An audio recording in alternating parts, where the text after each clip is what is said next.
Shalom Jemaat GSKI Betani, dimanapun Anda ada dan berada. Puji Tuhan, hari ini kita berjumpa lagi dalam program Masih Ada Tuhan. Hari ini saya akan menyampaikan renungan firman Tuhan yang saya beri judul Kuat Mengatasi Kehilangan. Bapak, Ibu, Saudara yang dikasihi Tuhan, berbicara tentang kehilangan. Dalam hidup ini kita bisa saja mengalami kehilangan demi kehilangan. Mungkin ada yang pernah kehilangan barangnya karena jatuh, atau mungkin diambil orang. Bisa saja dijamret atau dicopet. Atau mungkin ada yang kehilangan pekerjaan karena masalah PHK dan pengurangan tenaga kerja. Atau mungkin ada yang merasa kehilangan jabatan atau kedudukan. Atau bisa saja ada yang merasa kehilangan teman karena pindah keluar kota.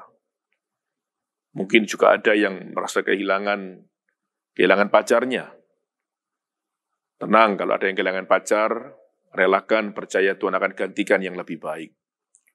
Atau mungkin bisa merasa hilang kesehatan karena sakit. Dulu saya sehat dan kuat. Jadi ada banyak bentuk kehilangan-kehilangan yang bisa membuat kita menjadi sedih. Tetapi ada kehilangan yang paling menyedihkan, yaitu ketika kita ditinggal oleh orang yang kita kasihi. Atau dengan kata lain, orang yang kita kasihi itu meninggal. Hari-hari ini ada banyak orang bisa mengalami kesedihan karena ditinggal oleh orang yang dikasihi. Saya menyadari dan saya sadar bahwa saat kehilangan-kehilangan ini terjadi dalam hidup kita bisa sedih, bahkan ada yang bisa marah, bahkan bisa mengalami kejengkelan. Beberapa tahun yang lampau, saya pernah punya handphone yang hari itu sangat populer. Saya sebutkan saja, saya membeli sebuah handphone merek Samsung S4, S4, yang hari itu handphone ini sangat canggih dan salah satu yang terbaik. Tetapi ketika saya belanja di pasar, selesai belanja, saya baru sadar ternyata handphone yang ada dalam kantong saya sudah tidak ada.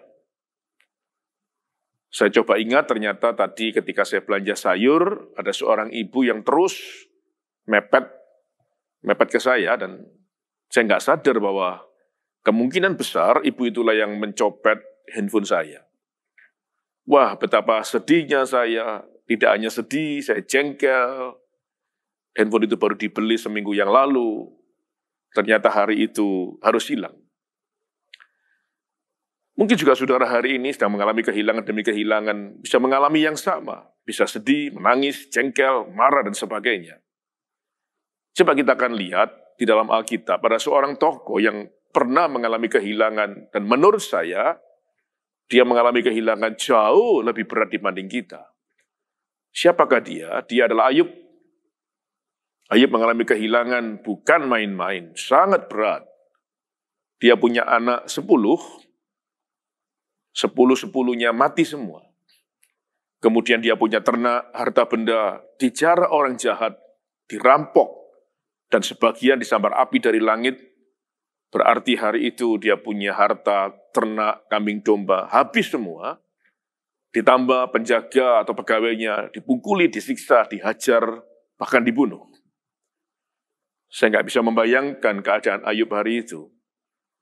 Dia begitu berat, dia begitu sedih, menghadapi kehilangan yang begitu luar biasa. Nah, kita akan lihat sekarang bagaimana respon Ayub ketika dia harus menghadapi keadaan seperti itu. Dikatakan di dalam Ayub pasal 1 ayat 20-22. Maka berdirilah Ayub, lalu mengoyak jubahnya dan mencukur kepalanya, kemudian sujudlah ia dan menyembah. Katanya, dengan telanjang aku keluar dari kandungan ibuku, dengan telanjang juga aku akan kembali ke dalamnya. Tuhan yang memberi dan Tuhan yang mengambil. Terpujilah nama Tuhan. Dalam kesemuanya itu Ayub tidak berbuat dosa dan tidak menuduh Allah berbuat yang kurang patut. Ada satu kalimat yang mengatakan, terpujilah nama Tuhan. Dalam keadaan yang begitu berat, Ayub masih bisa mengatakan, terpujilah nama Tuhan. Dengan kata lain, berarti Ayub masih belajar untuk mengucap syukur dengan apa yang terjadi. Berbeda dengan istrinya, malah marah-marah, bahkan mengajari Ayub supaya mengutuki Allahnya. Tetapi Ayub tetap bersyukur dan menyerahkan segala perkara di hadapan Allah. Meskipun saya tahu keadaannya sangat berat. Dan apa yang terjadi kemudian ketika Ayub terus bersyukur dan menyerahkan segala perkara di hadapan Allah? Ayat-ayat yang berikutnya, ayat-ayat selanjutnya mengatakan keadaan Ayub dipulihkan menjadi 2 kali lipat. Hari ini saya percaya keadaan kita tidak lebih berat dari Ayub. Ayub yang lebih berat pun masih bisa belajar untuk ucap syukur. Saya percaya hari ini kita pun juga sama harusnya bisa mengucap syukur dengan apa yang terjadi. Dan percayalah, ketika kita tidak mengeluh, tidak menggerutu, tidak marah-marah, Tuhan akan memulihkan keadaan kita. Tuhan Yesus memberkati kita semua. Amin.